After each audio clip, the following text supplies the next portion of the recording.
Política pública educativa desde el pensamiento de Platón. Buenas tardes para todos los compañeros y el docente orientador. En esta oportunidad voy a compartir algunas reflexiones personales sobre la manera en que comprendo la política pública educativa, tomando como punto de partida algunos aportes del pensamiento político de Platón y relacionándolos con las dinámicas educativas que actualmente vivimos dentro de nuestras instituciones. Más que realizar una definición estrictamente técnica, considero importante analizar cómo las políticas educativas terminan impactando directamente la vida en los establecimientos educativos, las prácticas pedagógicas y sobre todo la forma en que los estudiantes y las personas interactúan en esos escenarios. Cuando se habla de política pública educativa, muchas personas piensan inmediatamente que las leyes, reformas, decretos o lineamientos del Ministerio de Educación están de alguna manera condicionando la forma en que se interactúa con la realidad. Y sí, efectivamente las políticas públicas tienen relación con todo esto. Sin embargo, detrás de cada decisión educativa existen intereses sociales, visiones de sociedad y formas particulares que terminan de alguna forma estableciendo una forma particular de comprender al ser humano y la educación. En otras palabras, las políticas públicas no aparecen de manera aislada, sino que responden a unas necesidades y a unos problemas y unos objetivos que cada Estado considera prioritarios o determinan un momento histórico. Desde mi experiencia como un profesor rural, considero que las políticas públicas educativas deberían construirse escuchando mucho más las realidades de las comunidades educativas, porque a veces las decisiones se diseñan desde contextos urbanos o administrativos muy alejados de lo que realmente ocurre en las escuelas rurales, y es ahí donde uno empieza a notar cierta distancia entre lo que los documentos oficiales plantean y las condiciones reales en que los profesores nos desempeñamos. En ese sentido, me parece muy interesante relacionar la discusión con el pensamiento político de Platón, en especial con las ideas que desarrolla en la República. Platón consideraba que la educación era uno de los pilares fundamentales para organizar correctamente el Estado y alcanzar la justicia social. Para él, no cualquier persona debía gobernar, sino aquellos individuos que hubieran alcanzado el conocimiento verdadero mediante la razón y la formación filosófica. A esos gobernantes los llamó rey filósofos. Aunque claramente el contexto de Platón era muy distinto al actual, pienso que todavía sus planteamientos generan reflexiones importantes. Por ejemplo, cuando él habla de la necesidad de formar ciudadanos virtuosos, en cierta manera también nos está diciendo que la educación no puede reducirse únicamente a transmitir información académica. La educación implica formar personas críticas, éticas y conscientes de su papel dentro de la sociedad. A veces yo pienso que en la actualidad muchas políticas educativas terminan concentrándose demasiado en los indicadores o en los controladores o en los resultados estandarizados, cumpliendo con un esquema administrativo, dejando un poco de lado la dimensión humana del proceso educativo. Y eso realmente preocupa, porque finalmente la escuela trabaja con personas, no solamente con estadísticas. Otro de los aspectos muy importantes del pensamiento de Platón que puede relacionarse con las políticas públicas educativas es el mito de la caverna. Ese relato muestra cómo muchas personas viven limitadas por la ignorancia y las apariencias hasta que logran acceder al conocimiento y comprender la realidad de una manera distinta. Desde mi punto de vista, tiene precisamente esa función: ayudar a que los estudiantes desarrollen pensamientos críticos y puedan interpretar su contexto más allá de lo superficial. Sin embargo, para que esto ocurra, las políticas públicas educativas deben garantizar condiciones adecuadas de acceso, permanencia y calidad educativa. No basta solamente con afirmar que la educación es importante si en la práctica continúan existiendo desigualdades tan marcadas entre los contextos rurales y los contextos urbanos. En muchas instituciones educativas rurales todavía existen dificultades relacionadas con la infraestructura o con la conectividad, con materiales pedagógicos e incluso con la cobertura docente. Entonces, cuando uno analiza las políticas públicas educativas desde la realidad del territorio, comprende que no siempre las propuestas institucionales logran responder completamente a las necesidades concretas de las comunidades.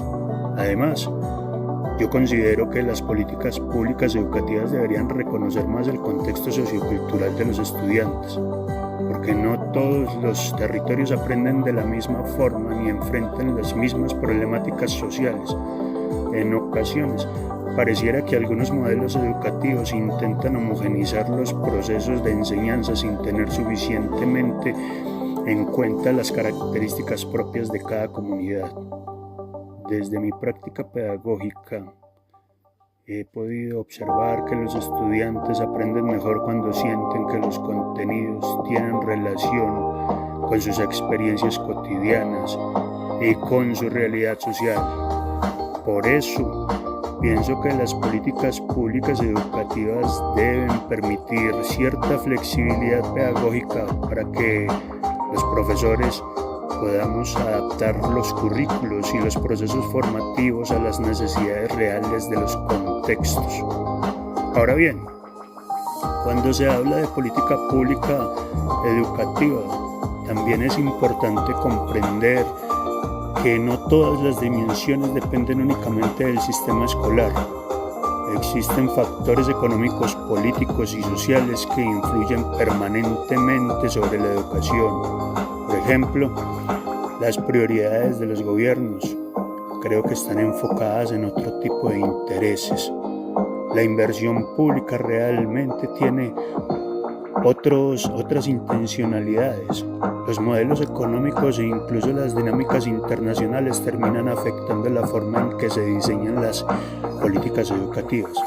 En ese punto, es muy importante e interesante recordar que Platón entendía la política y la educación como un proceso inseparable, como procesos inseparables. Para él, el tipo de educación que recibían los ciudadanos determinaba en gran medida la estabilidad y el equilibrio del Estado. Y aunque actualmente vivimos en sistemas democráticos muy diferentes a los de la antigua Grecia, sigue siendo evidente que la educación cumple un papel fundamental en la construcción de la ciudadanía. Por eso, considero que la política pública educativa verdaderamente es efectiva y no debería limitarse únicamente a aumentar la cobertura o mejorar los resultados académicos. Esa no es la política que debería ser la que soñamos. La política educativa debería preocuparse por fortalecer valores éticos, por mejorar, por incentivar un pensamiento crítico, una participación ciudadana y una convivencia social, porque finalmente la educación tiene una responsabilidad enorme en la formación integral de las personas. Igualmente pienso que el rol del docente dentro de las políticas públicas educativas es demasiado importante. Muchas veces se diseñan reformas educativas sin considerar suficientemente a quienes vivimos diariamente en la realidad escolar, y eso genera dificultades al momento de implementar ciertas estrategias dentro de las dimensiones y dentro de las instituciones educativas. Los maestros no solamente ejecutamos políticas educativas, también interpretamos, adaptamos y contextualizamos esos pensamientos y esas políticas según las necesidades de los estudiantes y de las comunidades. Por eso considero que las voces de los docentes deberían tener mayor participación dentro de la construcción de las políticas públicas. Desde una mirada investigativa, analizar las políticas públicas educativas permite comprender mejor las tensiones y las contradicciones que existen actualmente dentro de los sistemas educativos, porque mientras algunos discursos hablan de inclusión, calidad y equidad, en la práctica todavía persisten muchas desigualdades sociales que afectan directamente los procesos de aprendizaje. En muchas ocasiones, los estudiantes llegan a la escuela enfrentando problemáticas familiares, económicas y sociales bastante complejas. Entonces, pensar la educación únicamente desde resultados cuantitativos termina siendo insuficiente para comprender realmente lo que ocurre dentro de las aulas de clase. También considero importante mencionar que las políticas públicas educativas deben mantenerse en constante revisión y evaluación. Las sociedades cambian y las necesidades también, y los contextos educativos también se transforman en un abrir y cerrar de ojos. Por esa razón, las políticas no deben ni deberían verse como una estructura rígida o definida, sino como procesos dinámicos que necesitan ajustarse constantemente. Actualmente, por ejemplo, la incorporación de la tecnología y de todas esas herramientas digitales y de inteligencia artificial está modificando profundamente las formas de enseñar y de aprender. Eso implica retos nuevos, éticos, pedagógicos y metodológicos que necesariamente deben ser considerados entre las políticas educativas contemporáneas. Puedo decir que comprender la política pública educativa implica reconocer la estrecha relación que existe entre educación, sociedad y poder. Las decisiones educativas son completamente neutrales porque siempre responden a determinadas visiones de desarrollo humano y organización social. El pensamiento político de Platón, aunque pertenece a otro momento histórico, sigue ofreciendo herramientas muy importantes para reflexionar la función social de la educación, la formación ciudadana y la necesidad de construir sociedades más justas mediante el conocimiento. Yo, como un docente investigador en formación, considero que este tipo de análisis es muy bueno para fortalecer la postura pedagógica que tenemos y hacerla más crítica y consciente frente a las dinámicas educativas actuales. Además, con ello podemos entender que la educación no puede reducirse únicamente a procesos técnicos o administrativos, sino que constituye un escenario profundamente humano, ético y social. Muchas gracias por su atención.